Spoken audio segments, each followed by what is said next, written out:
नमस्कार, बहुत स्वागत है आपका जी दिल्ली एनसीआर हरियाणा में। मैं हूं आपके साथ दीपिका ओझा। देश की राजधानी दिल्ली, जहां से पूरे देश के लिए बड़े और कड़े फैसले लिए जाते हैं। दिल्ली जो कि प्रशासनिक केंद्र भी है, जहां का इतिहास बेहद पुराना है। ब्रिटिश काल में दिल्ली को बसाया गया था। कोलकाता से दिल्ली को राजधानी बनाने का पूरा रोड मैप तय हुआ, तो ये भी तय हुआ कि दिल्ली की तस्वीर कुछ इस तरह से बनाई जाएगी जो कि अपने आप में अद्भुत होगी। और यही बड़ी वजह है कि आज दिल्ली की जो इमारतें हैं वो उस दौर के इतिहास को बयां करती हैं। यहाँ की जो बाजारें हैं उन तस्वीरों को बयां करती है। और इन्हीं तस्वीरों में से एक है लुटियंस दिल्ली का ये इलाका। अपने आप में एक पॉश इलाका है ये, और इस जगह पर अगर आप आएंगे तो आज भी आपको वो तस्वीरें, वो चीजें गवाही देती हुई नजर आएंगी कि किस तरह से राजधानी का जो प्रारूप बनाया गया था वो प्रारूप आज भी यहाँ पर देखने को मिल रहा है। लुटियंस दिल्ली, भारत की राजधानी नई दिल्ली का वो ताज जहां इतिहास की गूंज, संस्कृति की रंगत और आधुनिकता का तड़का एक साथ सांस लेते हैं। 1911 में जब ब्रिटिश शासन ने भारत की राजधानी को कोलकाता से दिल्ली स्थानांतरित किया, तब इस भव्य क्षेत्र को डिजाइन करने का जिम्मा मशहूर ब्रिटिश वास्तुकार सर एडविन लुटियंस को सौंपा गया। लुटियंस ने भारतीय और यूरोपीय वास्तुकला का एक ऐसा अनोखा मिश्रण तैयार किया जो आज भी दुनिया भर के पर्यटकों को अपनी ओर खींचता है। चौड़ी सड़कें, शाही भवन, हरे भरे बगीचे और हर कोने में बसी कहानियां लुटियंस दिल्ली को एक अलग ही पहचान देती हैं। आज हम आपको ले चलते हैं इस खास सफर पर, जहां हर कदम पर इतिहास, संस्कृति और स्वाद का अनोखा संगम मिलेगा। तो तैयार हो जाइए, क्योंकि ये है लुटियंस दिल्ली की वो कहानी जो हर भारतीय के दिल को छूती है। दिल्ली दिल से के इस खास एपिसोड में मैं आज आपको लेकर चलूंगी लुटियंस दिल्ली के इसी इलाके में और अलग अलग जगहों की सैर कराऊंगी। यहाँ की वो बाजारें जो कि तब ब्रिटिशों की ओर से बसाई गई थी, यहाँ के वो मंदिर जो कि प्राचीन काल से यहाँ पर स्थापित हैं, और यहाँ के खान पान की चीज़ें जो कि सबसे ज़्यादा फेमस हैं। और आज भी बड़े बड़े दिग्गज इन्हीं दुकानों पर आते हैं और यहाँ का लुत्फ उठाते हैं। आम से लेकर खास तक लोगों के लिए लुटियंस दिल्ली का इलाका ये बेहद अहम हो जाता है। कर्तव्य पथ, लुटियंस दिल्ली का ताज। लुटियंस दिल्ली का सबसे चमकता सितारा है कर्तव्य पथ, जिसे पहले राजपथ के नाम से जाना जाता था। ये सड़क सिर्फ एक रास्ता नहीं, बल्कि भारत की शक्ति, एकता और गौरवशाली इतिहास का जीवंत प्रतीक है। हर साल 26 जनवरी को गणतंत्र दिवस की परेड यहीं आयोजित होती है, जहां देश की सैन्य ताकत, सांस्कृतिक एकजुटता की भव्य झलक देखने को मिलती है। कर्तव्य पथ एक तरफ ऐतिहासिक इंडिया गेट को जोड़ता है, तो दूसरी तरफ राष्ट्रपति भवन की शान को अपने आगोश में लेता है।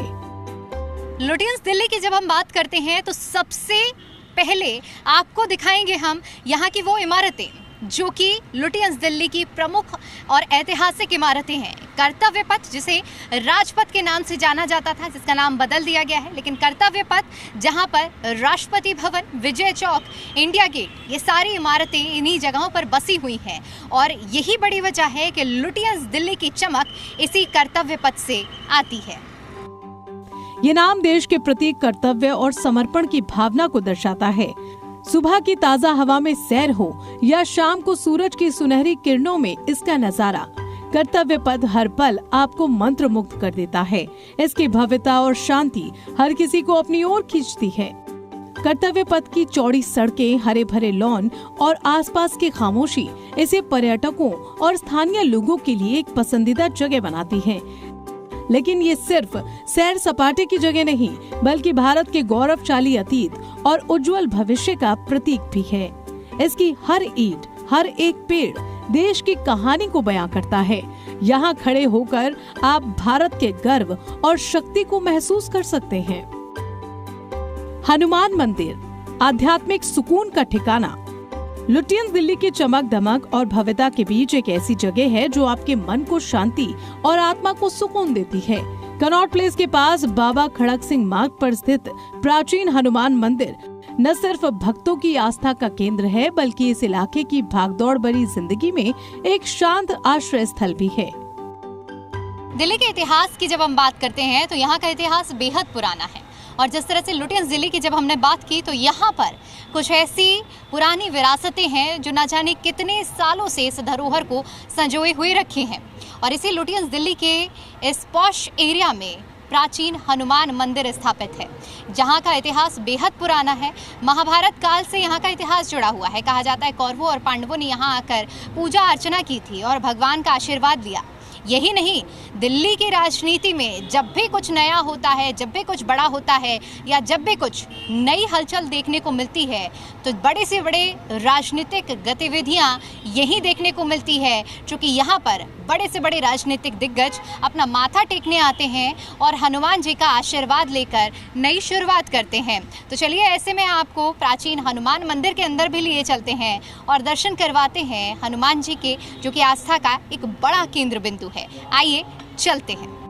माना जाता है कि इस मंदिर का इतिहास सैकड़ों साल पुराना है। दिल्ली के सबसे पुराने हनुमान मंदिरों में से एक ये जगह हर मंगलवार और शनिवार को भक्तों की भारी भीड़ से गूंज उठती है। मंदिर का शांत वातावरण, भक्ति से भरे भजन और हनुमान जी की मूर्ति का अलौकिक दर्शन हर किसी को अपने साथ जोड़ लेता है। मंदिर के पुजारी बताते हैं कि ये मंदिर न सिर्फ धार्मिक महत्व रखता है, बल्कि लुटियंस दिल्ली की सांस्कृतिक और ऐतिहासिक धरोहर का भी एक अहम हिस्सा है। मंदिर के बाहर आपको रंग बिरंगे स्टॉल्स मिलेंगे, जहां स्वादिष्ट प्रसाद, फूल और पूजा की सामग्री उपलब्ध होती है। लेकिन इस मंदिर को और भी खास बनाता है इसके बाहर मिलने वाली फेमस कचौड़ी, जो स्थानीय लोगों और पर्यटकों के बीच एक अलग ही पहचान रखती है। जिस तरह से राजस्थान के मेहंदीपुर बालाजी में बड़ी संख्या में लोग दूर दराज से दर्शन करने के लिए जाते हैं, भगवान का आशीर्वाद लेते हैं, उसी तरह दिल्ली के कनॉट प्लेस में भी बजरंग बली की जो प्रतिमा आप मेरे साथ देख पा रहे हैं, ये प्रतिमा के लिए कहा जाता है कि यहाँ पर खुद बालाजी का प्राकट्य हुआ था। और आज भी यही बड़ी वजह है कि यहाँ पर आम से लेकर खास यानी कि राजनीतिक हस्तियाँ भी यहाँ पर भगवान हनुमान का आशीर्वाद लेने के लिए आते हैं और आस्था रखते हैं। यहाँ जो मंदिर में लंबे समय से पूजा अर्चना करते चले आ रहे हैं पुजारी जी, उनसे बातचीत करते हैं, मंदिर का महत्व समझते हैं और यहाँ से जुड़ी हुई आस्था के बारे में जानते हैं। तो सबसे पहले हमारे दर्शकों को ये बताइए कि मंदिर कितना पुराना है, कितनी यहाँ की महत्वाकांक्षाएं हैं। ये मंदिर तो राजा जयसिंह जी के टाइम का बना हुआ है और इसकी मान्यता इतनी है कि यहाँ जो भी मिनिस्टर या कोई भी यहाँ आता है उनका कार्य पूरा होता है। बालाजी महाराज साक्षात वहाँ करते हैं मेहंदीपुर में। उसके बाद दिल्ली के हैं तो ये हनुमान जी हैं, ऐसा इन पर कृपाएँ बनाते हैं जो आते हैं यहाँ, और वो हर किसी को एक निगाह जैसे देखते हैं तो सबको आशीर्वाद देते हैं, जिसकी वजह से यहाँ जो है उनकी मन्नतें पूरी राष्ट्रपति तक बने। पुराना प्राचीन मंदिर है, बहुत पुराना मंदिर है, जिसमें हर तरीके की मन्नतें पूरी होती हैं। यहाँ से रोग से लेकर के, चाहे उसकी नौकरी की है, चाहे उसके किसी कारोबार की है, तो यहाँ बाबा हर किसी की बात को ध्यान रखते हैं और मनोकामना पूरी करते हैं, जिससे पूरा काम होने पर लोग अपनी इच्छा रख के यहाँ दर्शन के लिए रात भर आते हैं। ये मंदिर हमारा 5:30 बजे यहाँ आरती के लिए खुलता है और उससे टाइम कोई नहीं होता बाबा का। मंगलवार के दिन तो यहाँ 24 घंटे ही मंदिर चला रहता है, रात को 11 बजे तक, 12 बजे।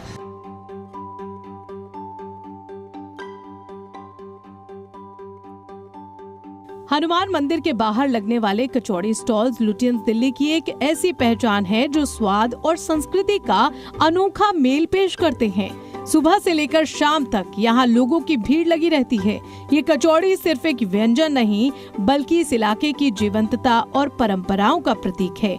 इन कचौड़ियों का स्वाद ऐसा है कि एक बार खाने के बाद आप बार बार यहाँ खिंचे चले आएंगे। दुकानदार हमें बताते हैं कि उनकी कचौड़ी में पारंपरिक मसालों और ताज़ा सामग्री का इस्तेमाल होता है, जो इसे इतना खास बनाता है। चाहे आप मसालेदार चटनी के साथ कचौड़ी का मजा लें या फिर गर्मा गर्म कचौड़ी को अकेले खाएं, ये स्वाद आपके जहन में हमेशा के लिए बस जाएगा।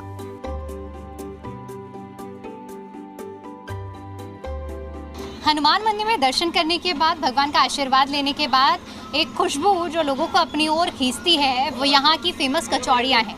और इसीलिए आज के इस कार्यक्रम में हमें भी यहाँ की खुशबू अपनी ओर खींच लाई इन कचौड़ी की, और हमने ये जानने का प्रयास किया कि आखिर इन कचौड़ियों में ऐसा क्या खास है, इसके अंदर क्या है जो लोगों को अपनी ओर इतना ज़्यादा खींचता है। तो आइए इन्हीं के हलवाई से कहें, दुकानदार से कहें, बातचीत करते हैं और वो राज समझने की कोशिश करते हैं कि आखिर इस कचौड़ी में क्या है खास। कचौड़ी बढ़िया बनाते हैं, दाल वाल भर के अच्छे से, हींग वींग बढ़िया मसाले वसाले लगाते हैं इसका, इसलिए इस तरह टेस्ट अच्छा होता है। और बाकी सब बाबा की कृपा है, जैसे ही बनता है सब वो कराते हैं इधर राम कचौड़ी वाले। ठीक है, ये बताइए कि ये कचौड़ी कितनी वैरायटी की आप यहाँ पर रखते हैं या सिर्फ एक ही वैरायटी? कचौड़ी की वैरायटी एक ही होती है, मगर खाने का तरीका सबका अलग अलग होता है इधर। कोई साबुत खाता है, कोई तोड़ के खाता है, कोई मिक्स करके, कोई अलग करके, जैसे जिसको अच्छी लगती है उसी प्रकार वो खाता है कचौड़ी। कचौड़ी तैयार कैसे करते हैं? सिर्फ कचौड़ियाँ देते हैं, उसके साथ कुछ और भी देते हैं? कचौड़ी के साथ सब्जी है, अचार है, मिर्ची है, मसाला है, सब होता है वो। कैसे दिखती है आपकी कचौड़ी की प्लेट बनने के बाद, ज़रा दिखाइए। तो जो टेस्ट, जो खुशबू है उसके अनुसार टेस्ट बहुत अच्छा है, और इसे ही देखकर लग रहा है कि इसी वजह से लोग यहाँ पर आते हैं, इसकी खुशबू की वजह से यहाँ खिंचे आते हैं। ओवरऑल रेकमेंडेड है, आप खा सकते हैं यहाँ आकर, कचौड़ी का स्वाद ले सकते हैं, भगवान का आशीर्वाद ले सकते हैं। हनुमान मंदिर की कचौड़ी न सिर्फ पेट को तृप्त करती है बल्कि दिल को भी सुकून देती है। ये स्टॉल स्थानीय लोगों के लिए रोजमर्रा की जिंदगी का हिस्सा हैं और पर्यटकों के लिए लुटियंस दिल्ली के स्वाद का एक अनोखा अनुभव।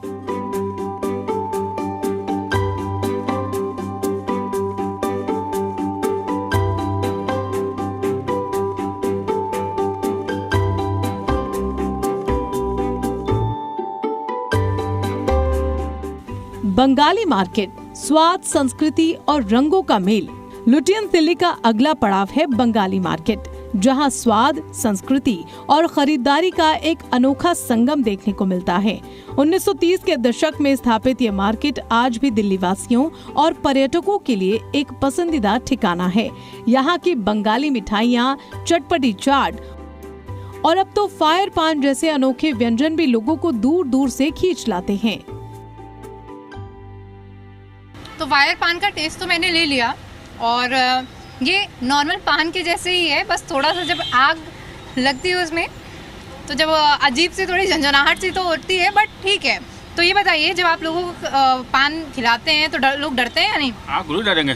जब आग लगेगी तो आदमी डरेगा ही। इस तरह का कोई खतरा भी रहता है? ऐसा तो कोई खतरा नहीं है। और कितनी वैरायटी के पान बेचते हैं? मीठा पान है, चॉकलेट पान है, कोकोनट पान है, गुंडी पान है, स्वीट पान है, मकई मीठा पान है, जो हमारा फेमस है। बंगाली मार्केट की तंग गलियों में घूमते हुए आपको हर कदम पर कुछ नया मिलेगा, चाहे वो रसगुल्ला हो या फिर संदेश की मिठास हो, चटपटी चाट का जायका हो या फिर फायर पान का अनोखा रोमांच। ये फायर पान तो सचमुच आग जैसा है। खास मसालों और स्वाद से भरा ये पान आजकल नौजवानों के बीच खासा लोकप्रिय है। और अगर मिठाइयों की बात करें तो बंगाली मार्केट की रसगुल्ला और संदेश की दुकानें अपनी मिठास और गुणवत्ता के लिए जानी जाती हैं। यहाँ के दुकानदार बताते हैं कि उनकी मिठाइयाँ पारंपरिक बंगाली तरीके से बनाई जाती हैं, जो स्वाद और शुद्धता दोनों में बेजोड़ है। बंगाली मार्केट न सिर्फ खाने पीने के लिए बल्कि संस्कृति और परंपराओं को जीने वालों के लिए भी एक अनोखा अनुभव है।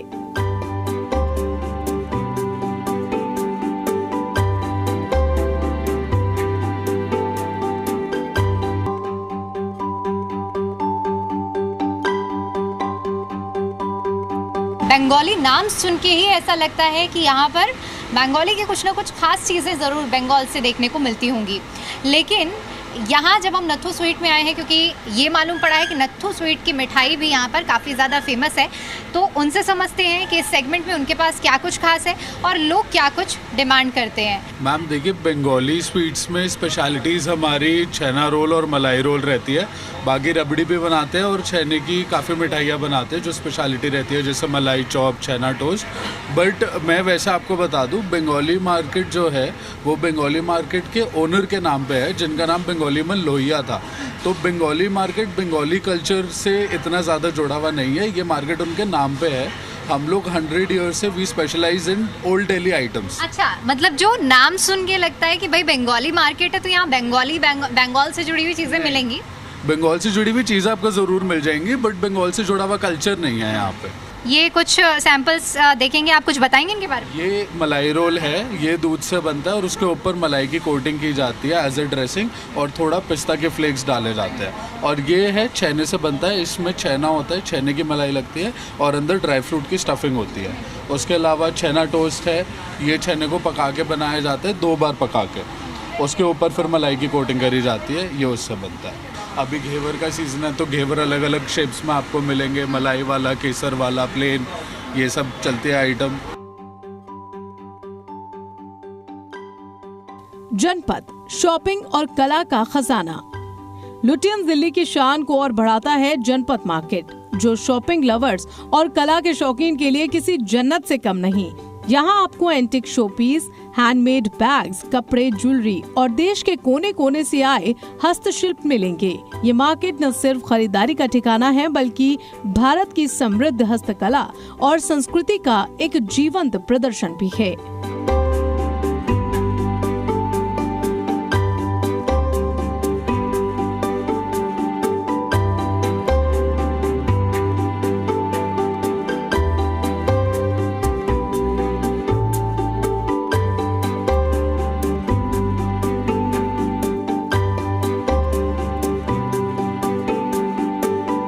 अगर आप एंटीक पीस के शौकीन हैं और आपको ऐसी एंटीक चीज़ें बहुत पसंद है तो ये दुकान ज़रूर आपको अपनी तरफ अट्रैक्ट करेगी।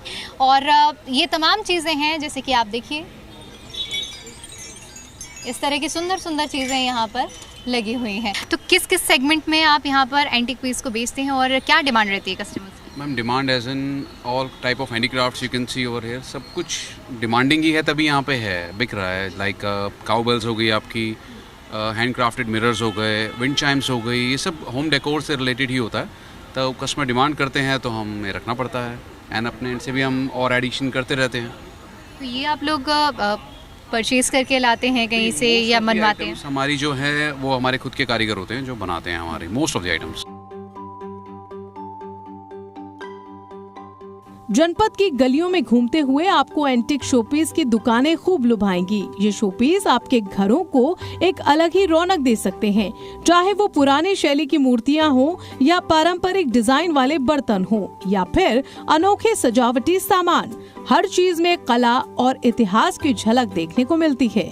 जनपद की सबसे खास बात यहाँ की वो दुकान जहाँ सास और बहू मिलकर हैंडमेड बैग्स बनाती हैं और बेचती हैं। इन बैग्स में न सिर्फ कारीगरी की बारीकियां दिखती हैं, बल्कि ये स्थानीय हस्तशिल्प और नारी सशक्तिकरण का भी एक शानदार उदाहरण है।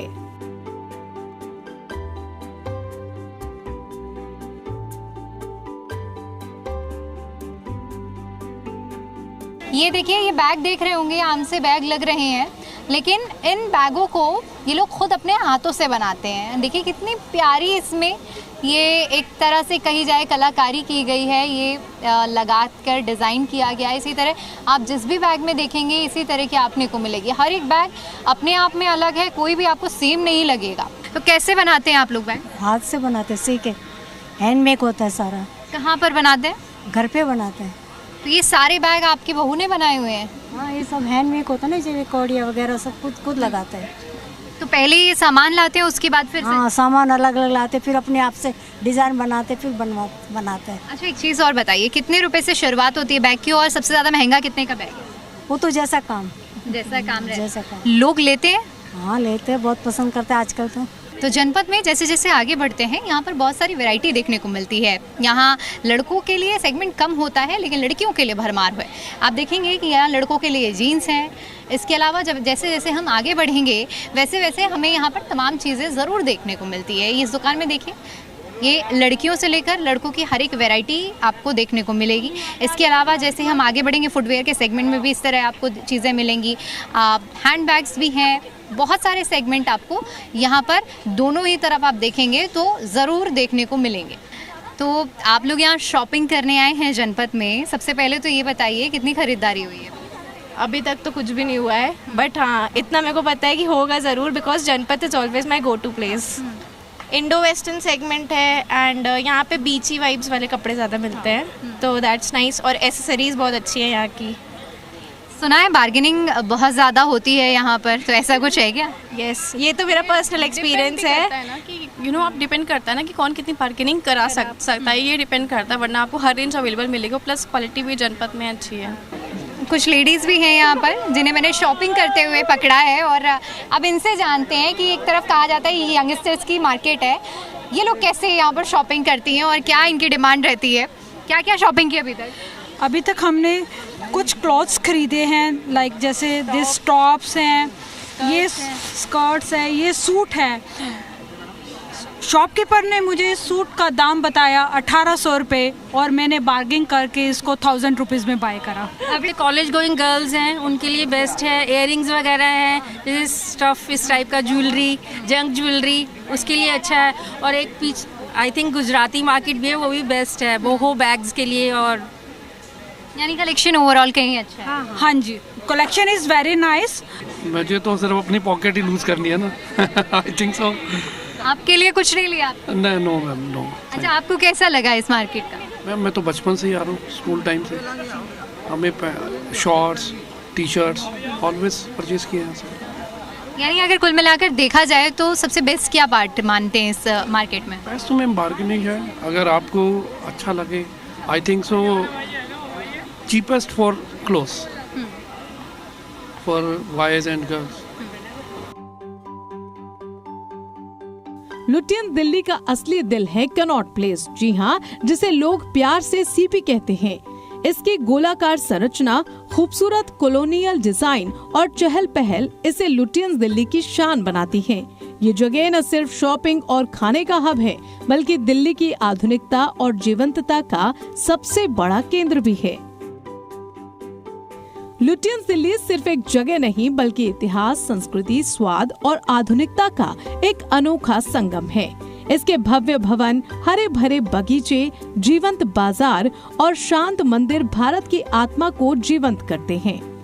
तो अगर आप दिल्ली में हैं और इतिहास, संस्कृति, स्वाद और शॉपिंग का एक अनोखा मिश्रण अनुभव करना चाहते हैं, तो लुटियंस दिल्ली आपके लिए जरूर इंतजार कर रही है। कर्तव्य पथ की भव्यता, हनुमान मंदिर की शांति, बंगाली मार्केट की मिठास, जनपद की रंगत और कनॉट प्लेस के चहल पहल, ये सब मिलकर बनाते हैं लुटियंस दिल्ली को वो कहानी जो हर भारतीय के दिल में बसती है। लुटियंस दिल्ली न सिर्फ भारत की राजधानी का दिल है, बल्कि ये देश के गौरव, संस्कृति और आधुनिकता का एक जीवंत प्रतीक भी है।